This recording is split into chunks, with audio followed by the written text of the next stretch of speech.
Hello, everyone. Welcome to the final Social Change Career Series of 2015. I'm Tanera Bailey, President and CEO of the Sister Group, and we're excited to have Trish Tchume from the Young Nonprofit Professionals Network here with us today as our final speaker in this series. I'm also joined by three of our interns in our program, Andrea Summerlin, Heather Mercer, and Mary Argos, and they're going to be joining and asking some questions of Trish with me today.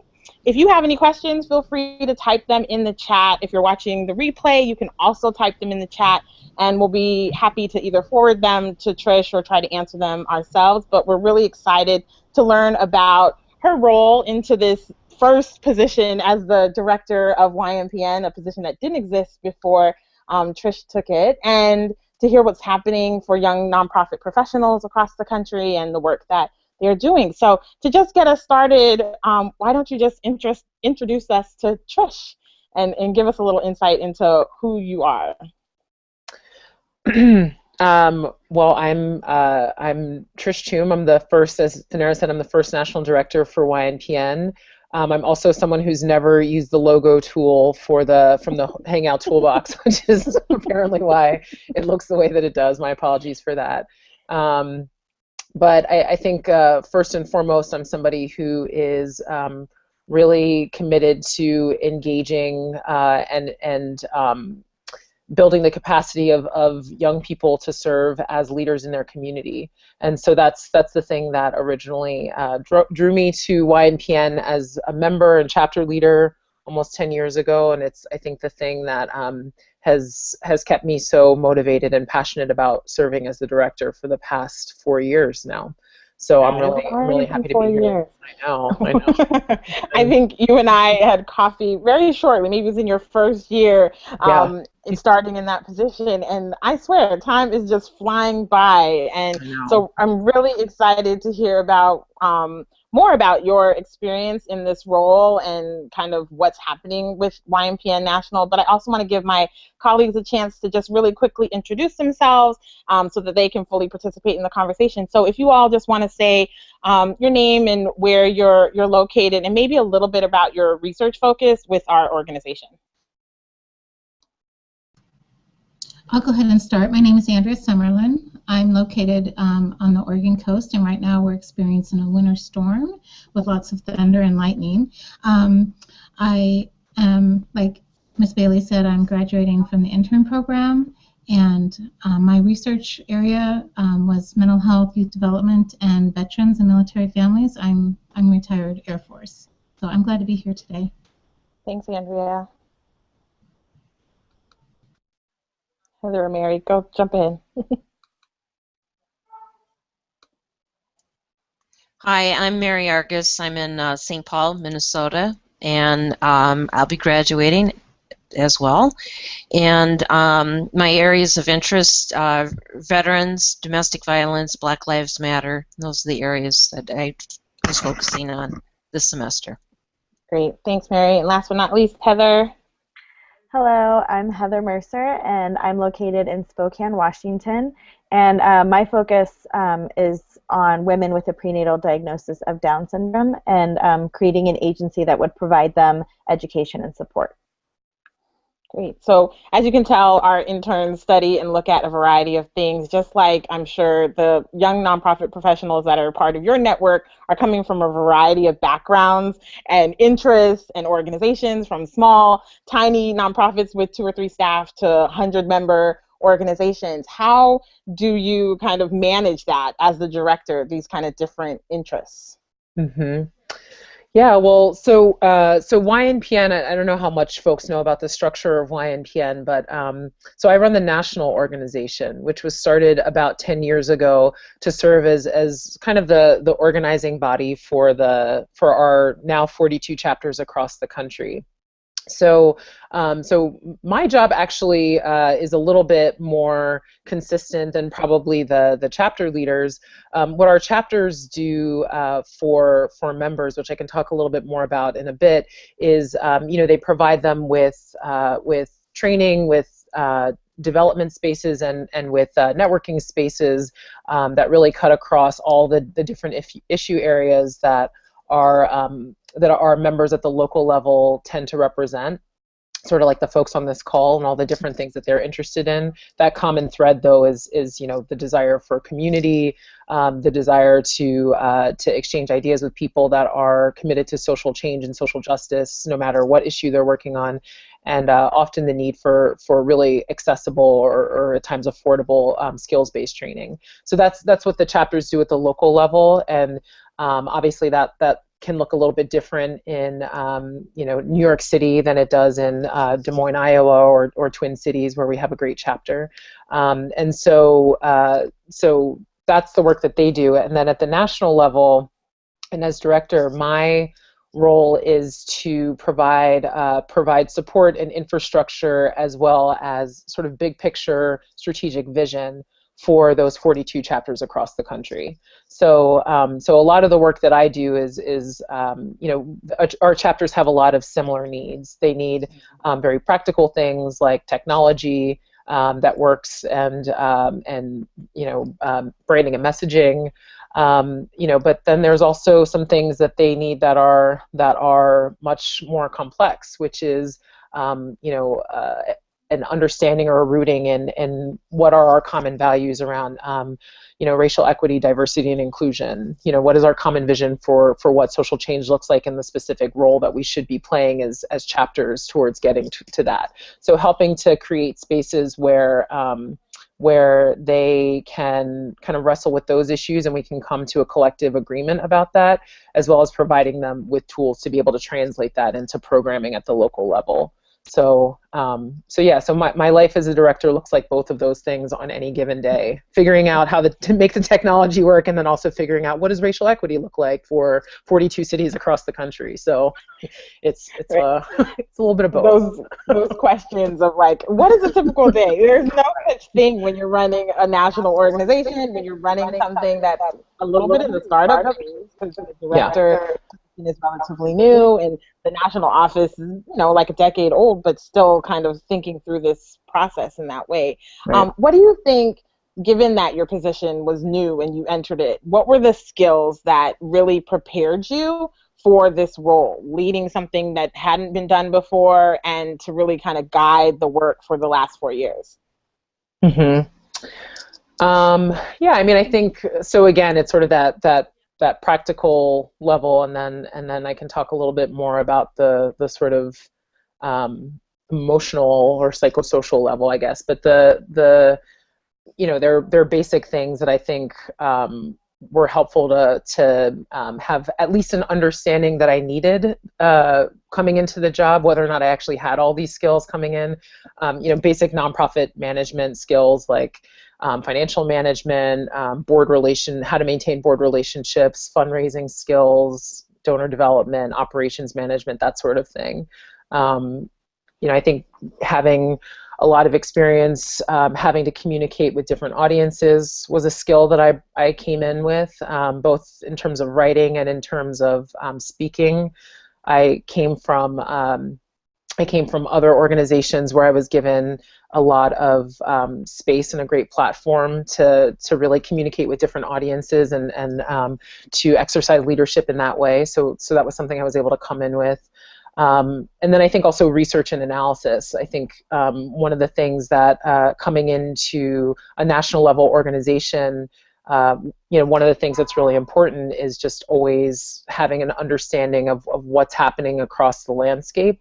So those are some of the hard skills that I think have served me well coming in as director. And like I said, I don't think I had all of those skills definitely at the same level of depth coming in. So some of those things were things that I was able to develop on the job. But I would say that the things that allowed me to survive and then even thrive, I guess, over the past 4 years were more of those emotional intelligences. So, I think the fact that I am a pretty empathetic person, I think has served me really well in terms of being able to understand the competing interests of 42 groups across the country, as well as who the sector wants us to be versus who funders want us to be, and just really having and cultivating the ability to be able to relate to all of those different groups and to kind of figure out what's important to them. I would say grounding in values and really having developing mechanisms for being able to reconnect with those values was a big thing. But then, and this is something I know that people talk about a lot, I would imagine, especially in social work circles, but also definitely resilience. So having having a great deal of resilience, because you might be surprised to know that one of the hallmarks of being a director of a small organization is a lot of failure. and it's funny, we talk about that all the time. I can't imagine why. But you don't get the money you thought you were. That great partnership that sounded wonderful didn't work. Oh, I can't imagine why. It's all peaches and cream and nice. Well, one of the things that keeps occurring to me as we're talking, I have to say, is that I'm talking to a group of social workers, right? And so a lot of these things that I'm talking about, like you guys could be doing this, right? Like you could be doing this webinar. Like this is your daily lived experience, right? Of having to balance the practical and the theoretical at all times, the emotional at all times, having to kind of exercise resilience and empathy at all times. And so, so I know that these are things that sort of both come naturally and are a part of your chosen profession. So, so it's going through my mind as we're talking that I'm sure all of this sounds familiar to you. I think it's really interesting, and we talk about this some in our supervision and our interaction as part of our internship program, is that, what you may learn in school and what you think the practical application of that in the workforce sometimes is surprising. And I think that alignment of the desire to create change, that desire to do good through your career, and then the reality that it's hard work, that there's some failure, that you can put all the things that they told you would work in theory in an academic setting together and completely fail. We spent a lot of time with one of our development clients today talking about the funding environment and how challenging that is for nonprofits, particularly small nonprofits. So I think, just recognizing and understanding that it can be challenging and that it's not always as nice, even if we've been kind of groomed to know that. Hearing it, I think, is always really, really good. Yeah, but just one other thing I would add to that, though, is that, I think the opposite is also true, which is that, so yes, not everything that you're trained in the academic setting translates into what happens in real life, but also, if a lot of these things that I'm saying as skills or things that you need to have in order to be a nonprofit director sound familiar, it probably means that in many ways you already have what it takes, right? I think that one of the things that that I had to get over, especially in the early days of taking on nonprofit leadership, is this sense that only certain people are really cut out to do this work. It's for the very special unicorns that were born with some kind of magic glowing ball inside of them that have what it takes to be the leader of an organization. And it does take it is something that you have to work hard at. It is something that you really have to feel connected to, but those are things that most of us can cultivate, and I think if you're drawn to this work, there's a role for you, in order to connect with it. And like I said, I think many of us, especially folks who are doing this sort of training and emotional development that many social workers are doing, you do have a lot of what it takes already. So, I say that to invite you to leadership, I guess. And I'm going to take that quote, the magic unicorn piece, because I think I hear that often, particularly for our students who are like, one day I'd like to run an organization, but I just don't think I know enough. I don't think there's been enough experience. I haven't seen every possible way to run an organization. And so how could I run, something? There must be something else I need to know. Like, we hear that so often for our interns that are interested in starting something. So to hear you say, particularly as I'm sure you interact with so many different types of organizations, you see so many different types of leaders, so many different professionals within the Young Nonprofit Professionals Network, that I'm sure you really can kind of bring that sense of reality that, like, it takes all kinds, so many people are prepared in ways that they don't realize to do this type of work. And sometimes it's more about passion and, you know, that resiliency and just the drive than it is maybe the academics or the particular network or the experiences that create that opportunity. I It's want to both. make sure. Yeah. Oh, Mhm. sorry. I want to make sure that I don't completely, because I could keep asking questions and overload this conversation that is slightly not directed to me. So for the three of you that are in the call and in the room, if you want to go ahead and ask Trish a question, and then for those of you that are watching and would like to type, definitely type something in the chat and I'll ask it for you, and we'll include it in the conversation as much as we can. So Andrea, Heather, Mary, I know some of you have some questions that kind of build on those points that Trish has already raised. Well, I have a question. I noticed that the national conference for next summer will be held close to me in Portland. And I was just wondering, what, if you've not attended, what could somebody expect and what could we hope to come away from going to that? Yeah. Well, I hope you do come, because it is going to be in Portland, just a short jaunt from Seattle. We have a great chapter in Seattle, and I know that they're already planning to do some pretty heavy recruitment. So you could probably roll with a crew if you if you get connected to that. But I think one of the great things about the conference is that you know, it is sort of like an intensive version of what a lot of our members experience, you know, over the course of maybe a year of being involved with YNPN, right? So the two things that we always say are so great about YNPN is one, you know, that you walk away with some actual new knowledge, right? So there's lots of workshops that are often led by and for other young nonprofit professionals, and so they range across a number of topics that are really relevant, not only to sort of,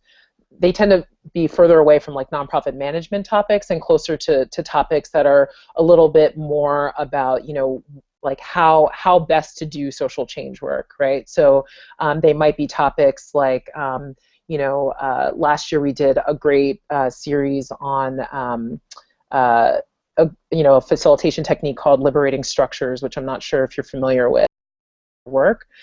So you would walk away with those, and I think, like I said, the added benefit is that, you know, they're often usually led by experts in the field who tend to be young professionals themselves. So you get the added benefit of sort of seeing sort of leadership that reflects the place where you might be in your life. But then I think the other thing that people walk away with that's really great is the networking piece. So you know, these are folks that you know, some of them will be from Portland, some of them will be from other parts of the Pacific Northwest, but all of them are folks that, you know, you have this new connection with, and they're folks that, you know, you might not meet otherwise in the spaces that you know, you tend to occupy your field space or your social work space. So kind of building connections across the sectors is another real benefit. But I would say the third that's actually different from, you know, if you were to just join at the local level for YNPN Seattle, is that we also have our chapter leaders from across the country who attend the conference, and so that's about a you know, most of the non-chapter leader folks that are there will be from the Pacific Northwest, but, you know, then in addition you'll have about 100 chapter leaders who are running the local chapters from across the country who are there, and that I think tends to be the most exciting thing about attending the conference, because it really reminds you that you're part of a national movement that's happening to really think about you know, what are the ways that we can continue to push the sector forward to just do more around social change and social justice. So I would say those are the big benefits. Thank you. Yeah. Sounds fun. Yeah, and we also party, so. Not all work. Yeah, I should say that too. It's also a good time. So. Heather or Mary, did you have a question before I jump into the next question? Go ahead, Mary. It's not really a question, but more of a comment, and I want to say thank you for your comments, because it inspires me to know that I can do something once I graduate. My ex and we co-owned a business for 18 years, and it was great as far as raising my kids. But everyone, oh, you're so lucky, you're self-employed, and if when things go wrong, it's up to you, and it's 24/7. I couldn't go on vacation without bringing my work, that kind of thing. So you just inspired me to know that I have more skills than I remembered, and that I just wanted to say thank you for that. Oh yeah, yeah. No, I mean I was thinking about some of the things that have served me the best in my role as an executive director, and there's a long list, but I would say that one of them is definitely the people that remind me of that very thing, right? Like, oh, you're already doing it. You didn't know that? I saw you doing that the other day. You already know how to do that, and it's amazing how the structure of nonprofit organizations. I mean, we talk a lot about fundraising. We talk a lot about the complexity of the problems that we're dealing with. I'm sure you touched upon this too, running a business. There's always something that tells you that you're not going to succeed, right? And so if anything, in addition to all the nonprofit management things that we can talk about, I mean, really the thing that serves you the best is that person that just reminds you, like, you already know how to do this, Mary. So so we can be that for each other, right?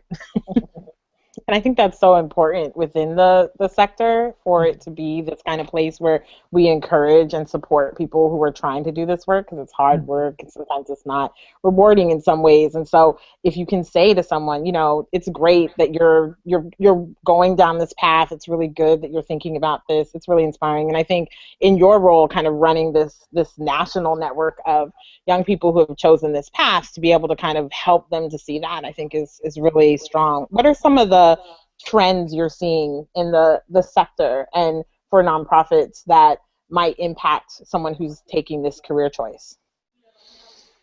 Yeah, I mean, I think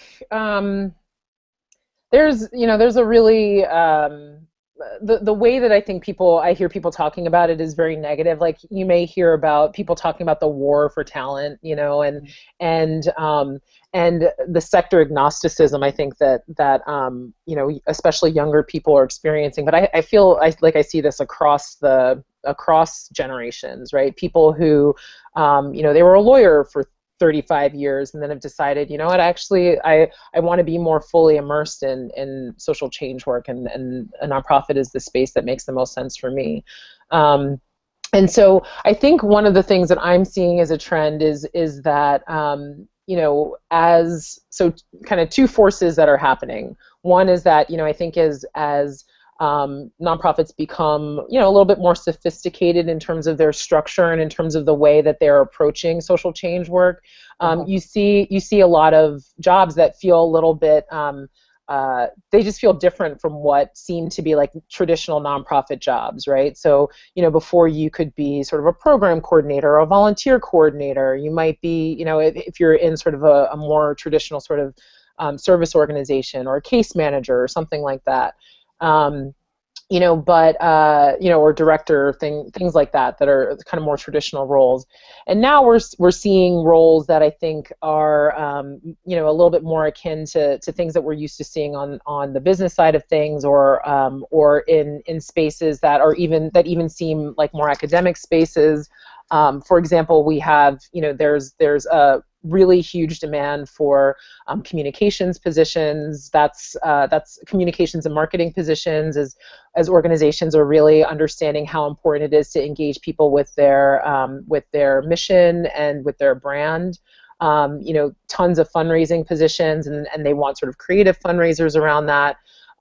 See a lot of demand for data scientists and knowledge managers. And so I think that there's a real diversity around the sort of roles that people can take on. So there's good news on that side, that the ways that you can contribute as someone working in the nonprofit sector, or even in the social change space, has become much more varied, and I think much more open to sort of a range of skills and interests that people bring with them. But I think one of on the other side of that is sort of this war for talent thing that I've started to talk about, which is that, I think because we see, especially with young people, that that they're just as willing to work for a nonprofit as they are to work for a for-profit organization, or to work for government or academia, whatever it is. There is this kind of frenzied sense that that nonprofits have to do more to compete for that talent, I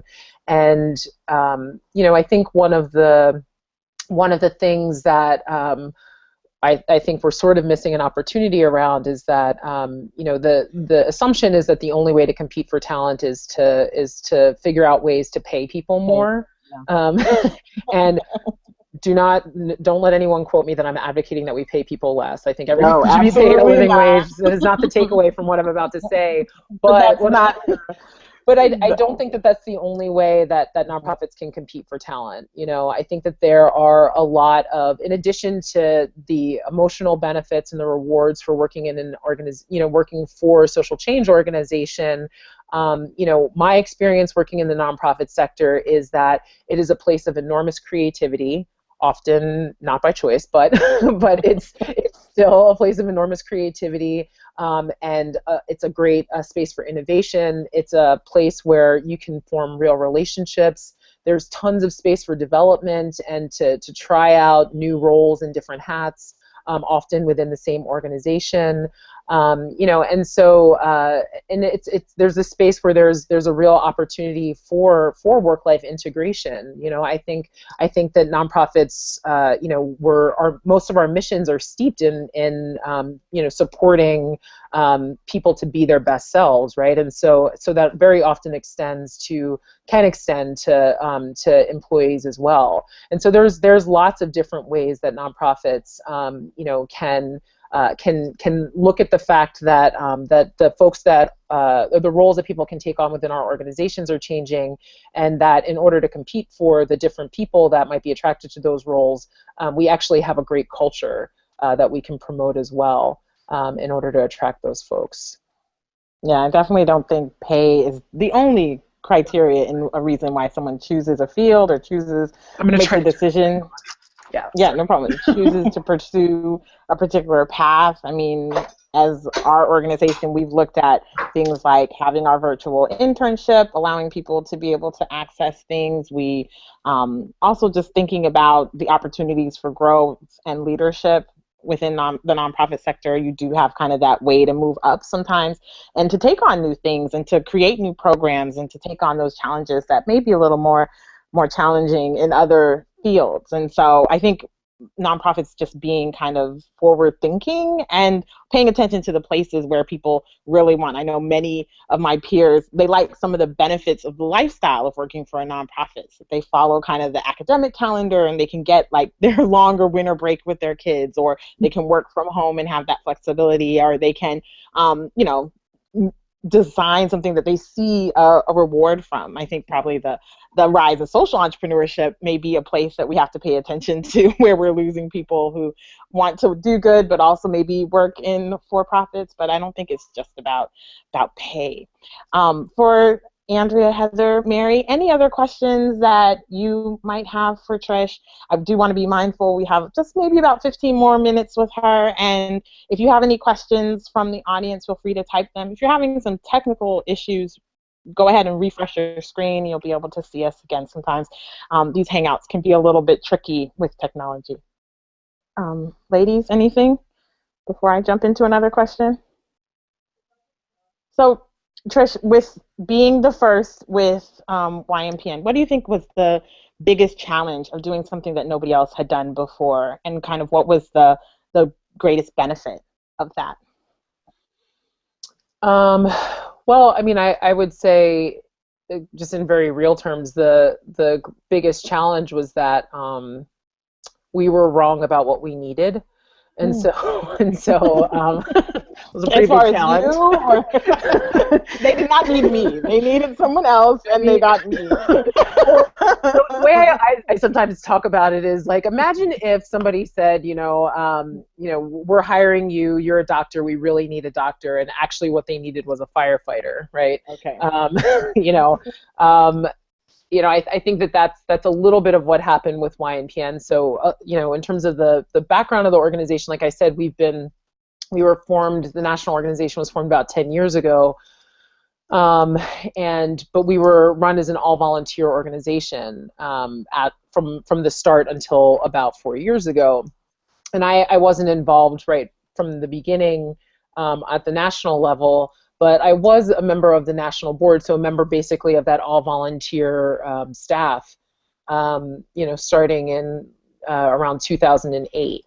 So for the 3 years prior to becoming the national director, I was engaged with the organization at the national level. And so I don't say this like, oh, they got it wrong. I mean, we got it wrong. I was part of the group that thought that, all YNPN needs now is a figurehead. We just need someone who can be the face of the organization and go out there and tell people, we've already got this great network and we're all set with that. We just need to put the message out there and invite ourselves into these national conversations about what the future of the sector looks like, and everything will be great. People will give us money. And so I think that so that was, and I thought that would be a really interesting space to be in. I thought, I'm passionate about YNPN. I'm a product of this network. I have a vision for the future of this sector, and then I'll learn everything else along the way. I'll apply for this job, and I'll take that role on. And so, I think I was in the job for about 2 months before I realized, like, we do not need a doctor. We need a firefighter. And basically that the firefighter was a community organizer. I thought that we needed somebody to be out in front, and really what we needed was somebody to be in community.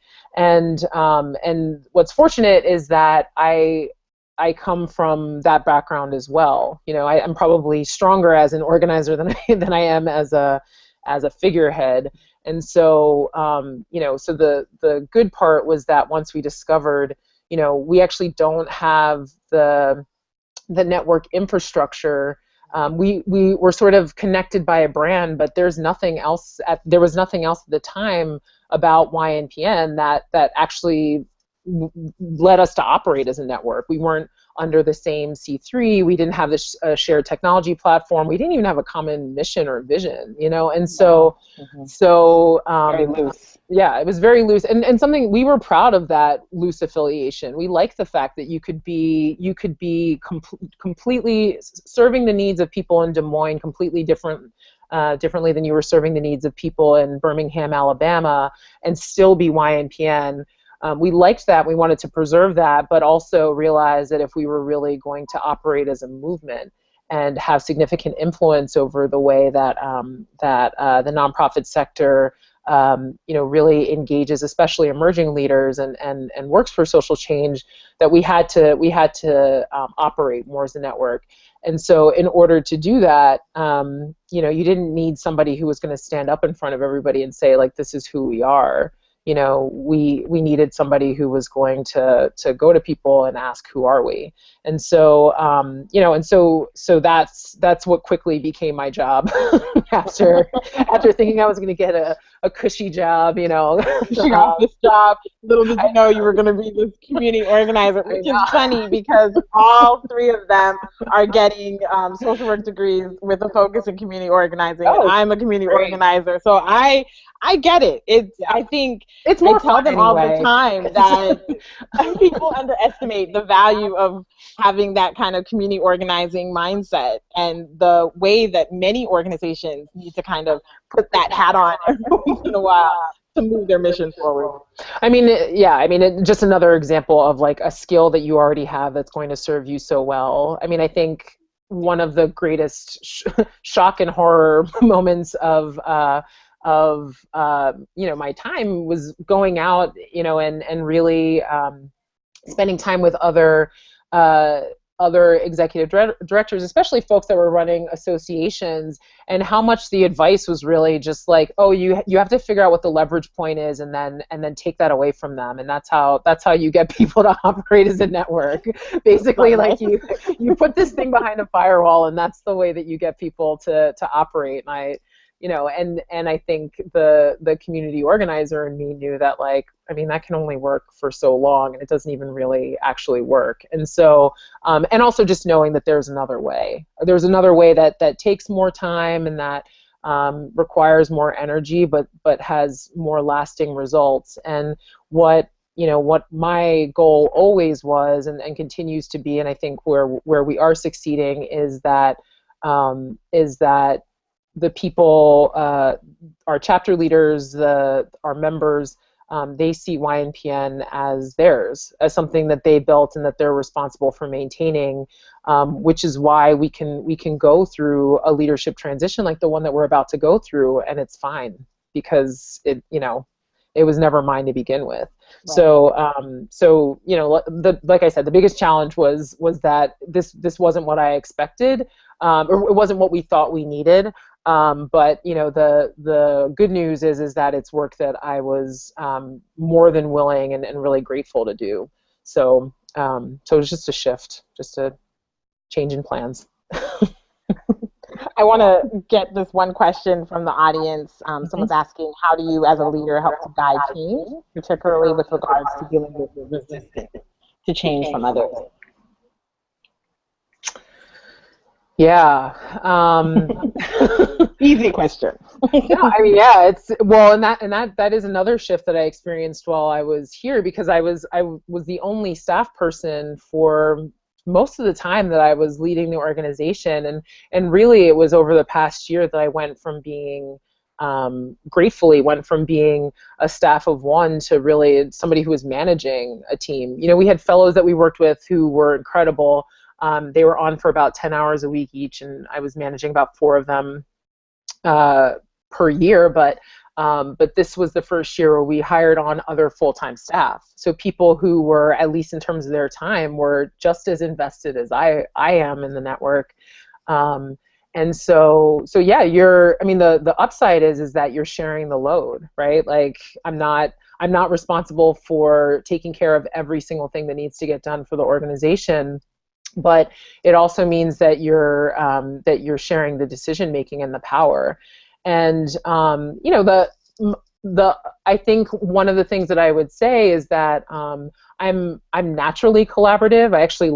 I feel most comfortable when I'm the middle child of 4, and so I think my natural orientation is like, what do you guys think? And so there's some natural ability towards that. But I think one of the things that I've learned is that, like, managing teams is actually and being a manager in general it's a separate stream of work. And so I think the biggest takeaway, sorry, I live in Brooklyn. I think the biggest takeaway is that you have to be intentional about it, make space to be thoughtful about it. One resource that I can recommend, there's a organization out there called the Management Center, and there's a book that they put out a long time ago, but is in several editions later. It's called Managing to Change the World, and I don't often turn to handbooks, but I would highly recommend this one. Because, like I said, with managing a team, there's a lot of it that is it's just about being intentional and, like, really thinking about, like, well, what are the skills that people have? How do I best employ those skills? How do I make sure that people feel like they're reaching goals? And then but a lot of it is just technical. Like, how do you set up an assessment process? How do you set up a reflection or a retrospective? Like, how do you sort of create equity and parity across the team? Things like that. And so just having a book that, somebody already made this template, somebody already has thought through this, how to have a tough conversation. And obviously you don't do exactly what's in the book, but having some kind of reference was really, it just made me feel like I didn't have to figure out every single aspect of it on my own. And then I also discovered that everybody was using this book, and it's the secret handbook of a lot of people out there. So that was the other kind of funny thing about it. So being intentional, and then using the secret handbook, Managing to Change the World. Those are two things I would recommend. Great. Yeah, I think having some place to start, if you customize it and make it your own style, but just not having to think of the original way to get started when you're stuck. A lot of times with management, that's the easiest way to do. Yeah. Sorry, one other tool I would recommend. And again, I'm not like a big tool, or not tools. What's the word? Guidebook. Not guidebook, but sorry, I can't think of the term for it. But like things like MBTI and like I'm not a big fan of like those assessment tests that kind of like label you. But I actually really like StrengthsFinder, which I'm not sure if other people have heard of before or they use, but I love StrengthsFinder because it uses a strengths-based approach and kind of rests on the idea that like you should lean into the areas that you're actually most skilled in, as opposed to, I think, what often happens with management training, which is like, oh, figure out where somebody's deficient and then invest your energy. Where are you worst at, and build that up. I mean, it was like such a aha once I discovered StrengthsFinder. Like, oh, you figure out what people already naturally do well, you invest in their ability to do that even better and more often, right. and then figuring out how they fit together as a team. So tools like that I feel really good about. So I would add that to the list of recommendations too. Well, I know we're getting short on time, and I just want to thank you so much for joining us. Ladies, did you have any final question for Trish before I ask my final question that I always do in our series? Yeah, go ahead, Heather. Really quick, Trish. I'm just sucking it all up. Thank you so much for all the knowledge and wisdom that you're sharing with us. Because it sounds like your job is so diverse and you do so many different things, how do you gauge the effectiveness of the work that you're putting in, both for your own personal growth and also for the organization? Yeah. Well, I would say that gauge, there's some practical ways that it comes through, for better or for worse. One of the practical ways that you can tell if what you're doing is resonating is in the nonprofit sector is with donors. Are you able to keep raising money to basically further your mission? And we've seen that growth with YNPN, and so that tends to, that's one of the sort of like quantitative indicators that I can use to say like, okay, I think it's not always the best one, because a lot of times funders won't fund the thing that actually makes sense. You guys know that, but that has been one of the ways that I know that things are, the direction that we're going in is making sense. But one of the values of being a part of a network is that they will always tell you when you're succeeding in meeting your goals or not succeeding most often. And so we have, and I think we can continue to do better with this. We really try to put in place some really strong feedback loops. So hearing from our chapter leaders, what are some of the things what are some of the ways, exactly like you said, that we feel like we're succeeding? What are some of the ways that we just really need to be better? And then of those things, what are the 3 or 4 that we absolutely need to do versus things that might happen further down the line? So getting feedback from our constituents is one way that we know. And then obviously also your board will always weigh in about your success. But on a personal level, just kind of in line with the board, we actually also have a great board that invests in evaluating me, and so that's actually been, and I'm somebody who I love getting evaluated. I may not like the label things, but I love it when people tell me give me feedback about what I can be doing differently or where I need to spend my energy. So we have a great process around that. And then on a more personal level, I do a lot of journaling, and then I also work with a really great coach who is an amazing woman who has been working with me pro bono now for the past 4 years, and she just gives me a space every week to kind of reflect and prioritize. And she's often the person that signals like, oh, you do that better now than you used to do 3 years ago. So having somebody that can kind of serve as that mirror, when you don't always have that perspective. So Very cool. Thank you. yeah. That coaching is so underrated. I I know. did some very early into launching this company, and it was surprising the level of insight and just having the opportunity, because so often when you're running an organization, you don't get to kind of say the frustrations and the things that you're running into in a leadership role that you can in that coaching setting. So Yeah. want to wrap up, Trish. Thank you so much. What is the one piece of advice you would give to someone who was looking to work either in this type of role, an ED of a national association, or kind of in this kind of national role period of an executive director? I have to only choose one.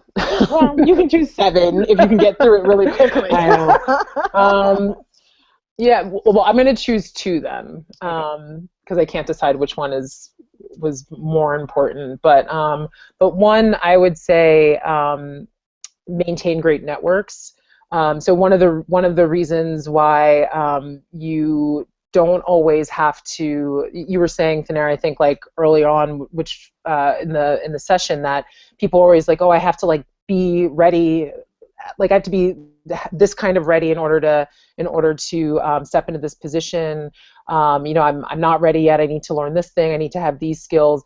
One of the things that makes that not true is the fact that if you have a great network, you have access to the information that you'll need. And so I still don't know much about anything, and so but I know a lot of people, and I really trust and respect them, and so being able to kind of keep this file in my head of this is the person that I talk to about about board development, or this is the person that I talk to about, how you really weave in a commitment to equity, diversity, and inclusion to the daily operations of your work. Like being able to tap those people means that I don't have to know all of those things on my own. So that's a lesson I think I'll carry with me for the rest of my life, but was definitely very useful to me as a director. And then the other thing that I would say is to listen to people when they say that you're ready. Obviously, you should trust yourself first and trust your gut. But I know a lot of people, women especially, there was that article last year in the Atlantic about how women will look at a job description and will say, like, I need to meet 150% of the qualifications before I'll apply, whereas men will hit 60 and they'll say, like, oh, okay, I can probably do this, right? And so one of the ways of balancing that is, when and this is exactly what happened with me. I never saw myself as an executive director, and there were fortunately a lot of really lovely people around me who saw more in me than I saw in myself, or at least saw it before I saw it in myself, and I trusted them enough to listen. And so that's a huge recommendation. Just if you're looking at a job description, if you're contemplating, and somebody says like, oh, I think you can do this, to just at least entertain the thought. So I'll say that. Yeah, no. Excuse me, that point is so important. The networking piece, like people, one of the reasons we're doing the career series is just so interns have a chance to hear from the diverse network of people leading organizations and running this and doing this type of work. And then just that point about having people who are behind you and kind of encourage you and know you, and you can trust that they're not just telling you you're great because they're being nice, but Right. they really want to see you succeed, and they know you well enough to encourage you accurately. Yeah. I think that it's such a valuable thing to have within your career path and your career journey. So thank you so much, Trish, for being a part of this conversation and Yeah, it was sharing a very little bit. fun. I feel like we got not through a lot of things and probably could have done another hour. So we may invite you back next year to do this again with us as part of this series. It'd be very fun. We are wrapping up with you for 2015, but we're really excited for this. Will continue starting in January 28th. We have Yvonne Sue Turner from the Points of Light Corporate Institute talking about their work and specifically her work as a senior manager of corporate resources and programs. We're really excited to learn more about organizations and the things that they're doing and the people who are connected with them. And we're so happy that you are part of this conversation, and thank you so much for sharing a little bit of your time with us this afternoon. Everyone have a great end to 2015 and take care. Have a good night. Happy New Year, everyone.